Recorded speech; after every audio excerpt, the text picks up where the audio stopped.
Izin Ibu, perkenalkan saya Risna Mawati Simamora, mahasiswa dari Universitas Muhammad Natsir Bukit Tinggi. Pada kesempatan ini, saya akan memperagakan cara pembidayaan yang biasa dilakukan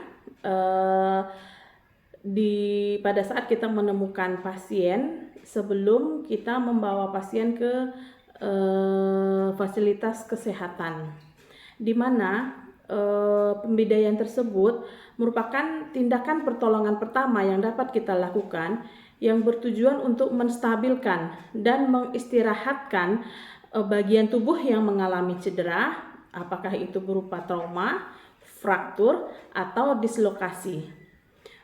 Di mana tujuan dari pembidayaan ini merupakan memobilisasi atau mengistirahatkan bagian tubuh yang cedera tersebut. Tujuan lainnya yaitu di mana kita dapat mencegah terjadinya pergeseran atau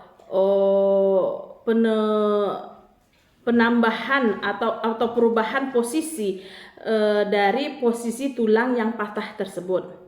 Tujuan lainnya yaitu kita bisa mencegah terjadinya luka baru atau komplikasi yang lebih lanjut, di mana komplikasi ini bisa terjadi apabila luka tersebut tidak segera kita imobilisasi atau kita istirahatkan.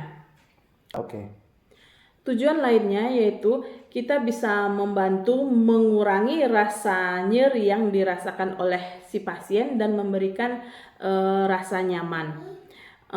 Selain itu, pembidayaan ini dapat mempermudah kita dalam melakukan transportasi terhadap korban yang mengalami cedera tersebut untuk dibawa ke fasilitas kesehatan. Action. Adapun alat-alat yang bisa kita gunakan yaitu spalak. Kalau tidak tersedia spalak, kita bisa menggunakan kayu yang datar dan dilapisi dengan kain kasa, atau kita juga bisa menggunakan lapisan kardus yang agak tebal dan kita lapisi dengan kasa atau kain yang lembut. Selain itu, kita menggunakan mitela atau bidai, atau bisa juga menggunakan kasa gulung. Kita bisa menggunakan handscoon untuk perlindungan diri kita. Kita bisa menggunakan betadine dan kasa steril untuk menutup luka jika terdapat luka pada si pasien, dan handscoon untuk perlindungan kita sebagai si penolong. Mari kita peragakan cara pembidayaan pada salah satu contoh tindakan pembidayaan yang dapat kita lakukan bila terjadi kecelakaan. Pada kesempatan kali ini kita menemukan pasien anak-anak yang jatuh dari sepeda dan tampak fraktur terbuka pada tulang tibianya. Jangan lupa lakukan komunikasi terhadap pasien. Tindakan apa yang akan kita lakukan? Halo, Dek Catherine. Ada. Kakinya sakit ya? Habis jatuh main sepeda? Iya. Iya. Sekarang ibu mau kasih perban nanti pakai ini supaya kakinya nggak sakit lagi. Biar kurang sakitnya ya. Ya, supaya nanti kita bawa ke rumah sakit biar diperiksa ya. Ya, biar tulangnya dibagusin, biar tidak patah lagi. Ya, oke, boleh ya. Tindakan pertama, setelah kita melakukan komunikasi, kita jangan lupa cuci tangan, atau kita menggunakan kain handscoon yang bersih atau steril, gunanya untuk melindungi kita dan pasien agar tidak menambah infeksi dan melindungi kita dari kemungkinan cairan dari darah. Apabila karena terdapat luka fraktur terbuka, kita dapat memberikan pertolongan pertama dengan betadin, menuliskannya dengan betadin, dan kita menutup luka dengan kasa steril.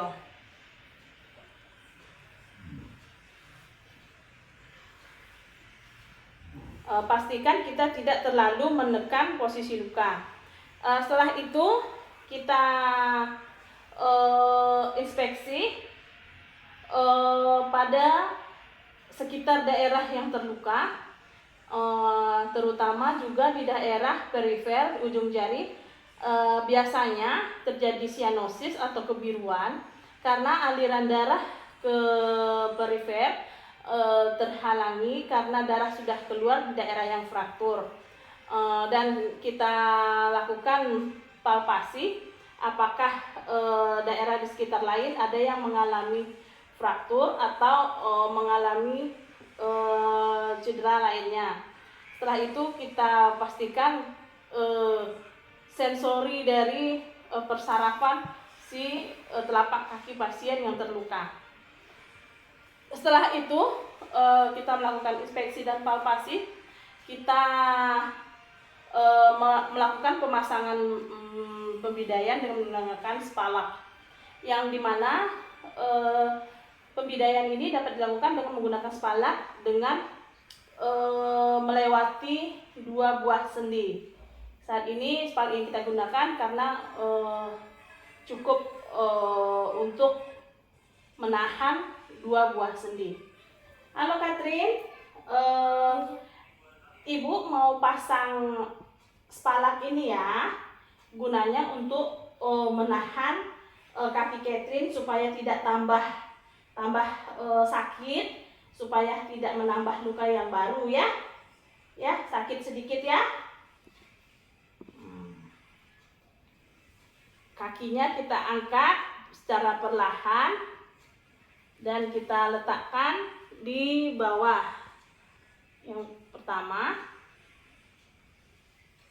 setelah itu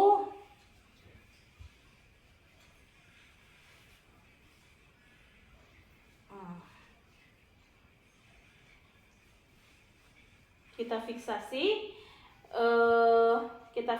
dengan bisa menggunakan mitela atau kasa gulung, atau kalau kita di lapangan tidak mau mempunyai kasa gulung atau mitela, dapat menggunakan kacu pramuka atau bisa juga kain segi 4 dilipat 2 menjadi bentuk segitiga. Kali ini karena kita mau mempunyai perban gulung, kita menggunakan perban gulung.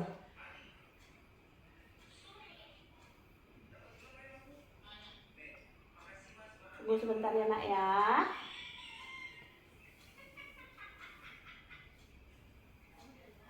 Sakit sedikit ya nak. Sebaiknya kita melakukan tindakan ini dibantu oleh asisten untuk mengurangi pergerakan pada tulang ini. Lalu bisa kita lakukan dengan fiksasi dengan kali ini kita menggunakan kasa gulung.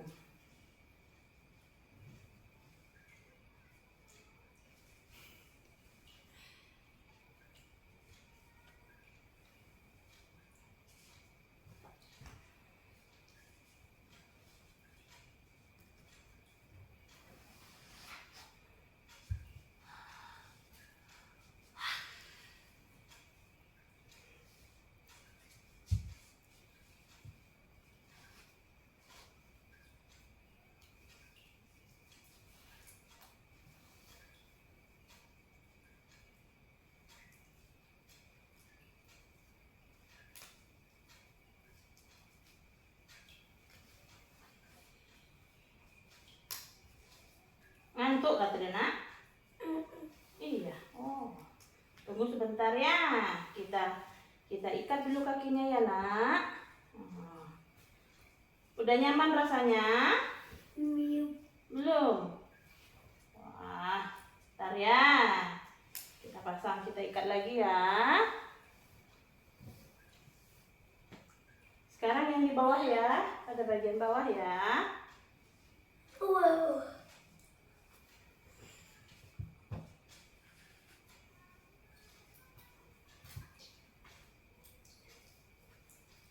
Sama siapa tadi main sepedanya tadi, nak? Tahu. Nggak tahu.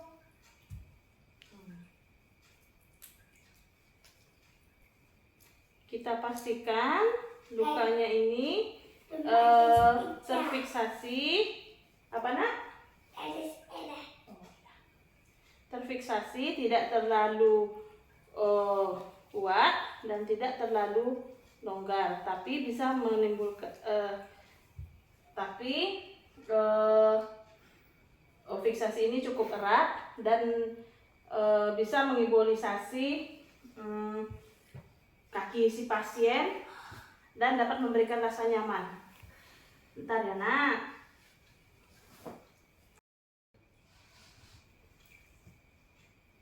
Lalu kita lakukan fiksasi berikutnya, dan sebaiknya fiksasi ini dilakukan tidak menutupi daerah yang terluka.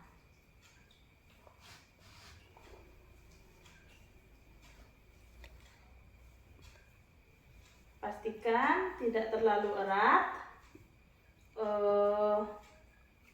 atau tidak terlalu longgar agar memberikan rasa nyaman kepada pasien dan mempunyai tujuan mengibolisasi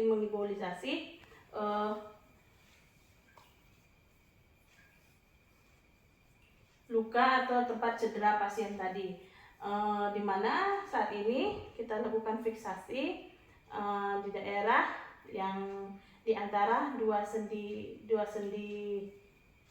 ini, di mana tujuan dari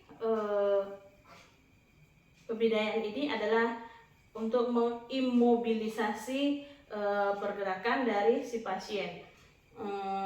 Di sini setelah terfiksasi, kita dapat dengan mudah membawa pasien ke fasilitas pelayanan kesehatan berikutnya dan memudahkan dalam mentransportasi pasien atau dalam mengangkat pasien ke tempat fasilitas pelayanan kesehatan berikutnya. Makasih.